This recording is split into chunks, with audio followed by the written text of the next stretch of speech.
Saya tidak melihat Gus Dur pro-Zionis. Tidak. Saya dengan Gus Dur bersahabat. Tahu saya bagaimana Gus Dur. Ya memang Gus Dur itu ketua Yayasan Shimon Peres, benar. Oh dia dapat dana, iya betul. Untuk membuat hubungan diplomatik dengan Indonesia, dengan Israel, betul. Tapi kan sampai wafat dia nggak buat. Itu cerdasnya Gus Dur. Dia menolaknya halus. Gimana bisakah dibuat hubungan diplomatik antara Israel dengan Indonesia? Bisa, kata Gus Dur. Tapi susah, sulit, memerlukan waktu yang lama. Lah ya udah kita mulai ya, monggo dimulai, tapi nggak pernah dimulai dan tidak pernah terjadi. Udah diproses sudah, tapi ya begitu, tetap nggak bisa. Ketika kemudian orang-orang dari Israel memaksa Gus Dur, cepet, ini butuh waktu perlu, cepet. Gus Dur enak aja ngomong dia, disiarkannya di depan umum. Sebagai presiden dia bilang, saya ini kepingin kita itu membuat hubungan diplomatik antara Indonesia dengan Israel. Seluruh Indonesia marah. Tuh katanya nggak setuju.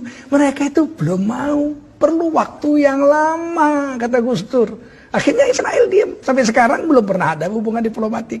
Enggak cerdas itu orang seperti itu orang cerdas. Fatona itu cerdas. Kita yang belum nyambung begitu. Nah, saya tidak membela membabi buta, memang kenyataannya begitu. Bisa? Bisa. Tapi nggak jadi, ya memang susah. Dicoba, ayo coba ngomong. Beliau ngomong. Se-Indonesia protes tuh, lihat kan protes semua. Nggak bisa semudah itu. Sampai beliau wafat sampai sekarang. Indonesia belum punya hubungan diplomatik dengan Israel. Nah ini hal-hal seperti ini. Tidak semua orang bisa. Saya nggak bisa. Saya nggak bisa seperti itu. Saya orang Medan. Kalau orang Medan itu apa kau? Nggak senang kau? Kita selesaikan di luar. Saya nggak pandai begitu-gitu. Itu butuh orang-orang pilihan juga untuk bisa tampil seperti itu. Tapi jangan diragukan cintanya Gus Dur terhadap NKRI dan terhadap agama. Beliau itu satu kelebihan yang jarang orang dapat. Apa kelebihan? Saya sampaikan kepada anak muda ini yang bertanya ini lagi. Beliau itu pemurah, ya Allah. Pemurah. Orang minta, langsung dikasih aja, diberi. Nggak mikir itu. Bahkan kadang-kadang Gus Dur itu uang belanja istrinya dikasihkan ke orang untuk makan orang. Coba bayangin. Tapi istrinya nanya, Mas, duitnya udah tak kasih orang, tadi ada orang kesusahan. Lah kita gimana? Kita kan belum susah. Kalau kita minjem orang masih percaya lah, kalau dia minjem nggak percaya orang. Sampai sebegitu, wow, jangan main-main. Ini orang punya kelebihan, punya kekurangan. Tapi kita jangan memfitnah orang sesuatu yang kita tidak tahu. Kita berdosa nanti. Nah, ada satu kelebihan Gus Dur yang pernah membuat saya menangis. Saya ceritakan ini ya. Saya bukan menjilat Gus Dur sudah wafat, nggak ada urusan. Saya nggak minta jabatan dari bicara saya ini. Kalau saya mau jabatan zaman Gus Dur, saya sudah ditawari jabatan. Tidak mau saya. Nah, apa katanya?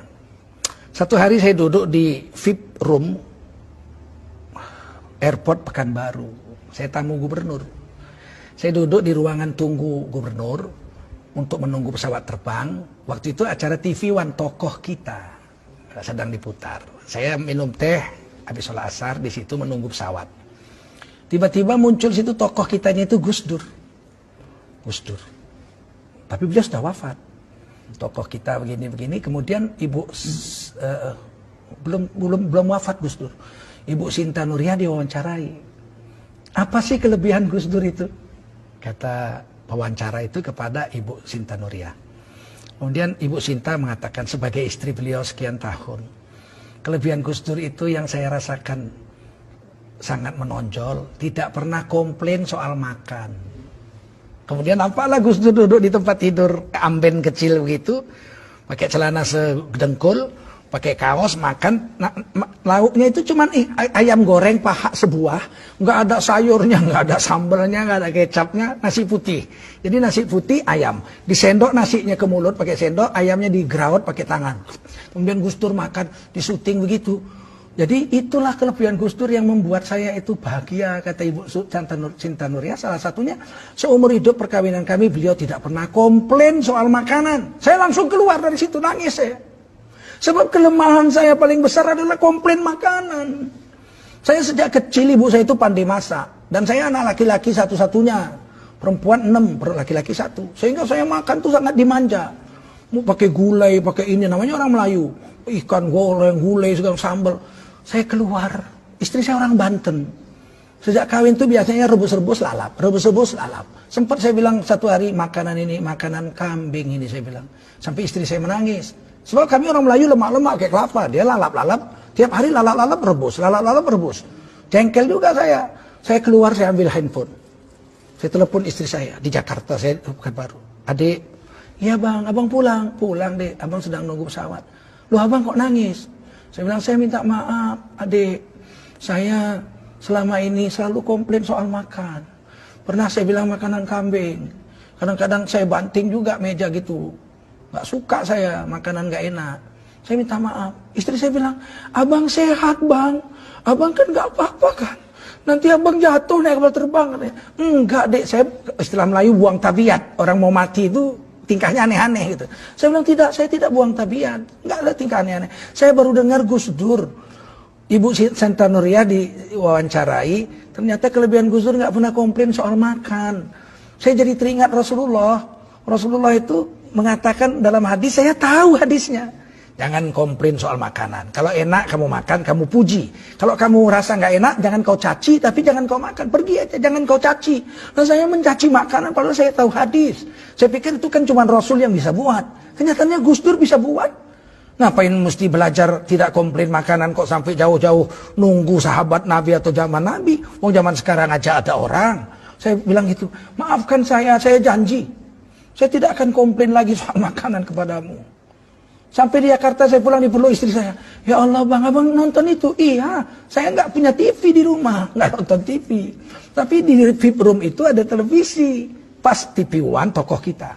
Jadi saudara-saudara, saya tidak menjilat Gus Dur. Gus Dur sudah wafat, nggak ada dapat jabatan saya dengan kata-kata ini. Tapi wajib menceritakan orang yang sudah wafat itu kebaikan-kebaikannya saja. Haram menceritakan aib orang yang sudah mati. Karena orang yang sudah wafat itu telah sampai kepada perbuatannya. Kita ceritakan baik-baiknya aja. Nah, Gus Dur itu orang baik, cucu orang soleh, anak orang soleh. Nah, jadi demikian, mudah-mudahan ada manfaatnya pertemuan ini. Terima kasih atas pertanyaan saudari kita tadi. Dan semoga kita bisalah bersangka baik kepada tokoh kita, Kiai Haji Abdurrahman Wahid atau Gus Dur, ya, cucu daripada pendiri NU Nahdlatul Ulama Kiai Haji Hasyim Asy'ari, yang memang kadang-kadang statement beliau atau perbuatan beliau itu tidak sampai ke akal kita kecuali kita bertanya kepadanya. Banyak yang bisa saya ceritakan tentang Gus Dur, tapi tidak mungkin, terlalu panjang ya. Tapi banyak hal-hal kontradiksi yang menggegerkan masyarakat, saya tanya kepada beliau. Dan beliau menjawabnya, saya terkejut gitu. Kadang-kadang dengan ilmu semantik, saya kan dosen semantik 30 tahun saya. Dengan ilmu semantik itu saya kaget itu kadang-kadang. Ya, hebat sekali sahabat saya ini, saya pikir, inilah mudah-mudahan ada manfaat. Berhentilah kita bersangka buruk kepada orang yang sudah wafat. Kalau masih hidup boleh kita kritik langsung. Sekeras apapun kritik kepada pejabat negara boleh. Karena itu dilindungi Undang-Undang Dasar 1945. Asal jangan bersangka buruk. Kritik aja silakan, atau nanya. Kalau nggak jelas tanya pakai tanda tanya. Soal dia jawab atau nggak jawab bukan urusan kita. Kita sudah nanya, kita sudah sampaikan. Kita tulis surat terbuka biar dia baca, biar jawabannya dibaca orang. Dia jawab syukur, nggak dijawab kita sudah sampaikan kewajiban kita. Undang-Undang Dasar 45 pasal 28 ayat 1, 2, 3 dan seterusnya menjamin tiap-tiap warga negara untuk berkumpul dan bersuara mengeluarkan pendapatnya. Wallahu a'lam bishawab.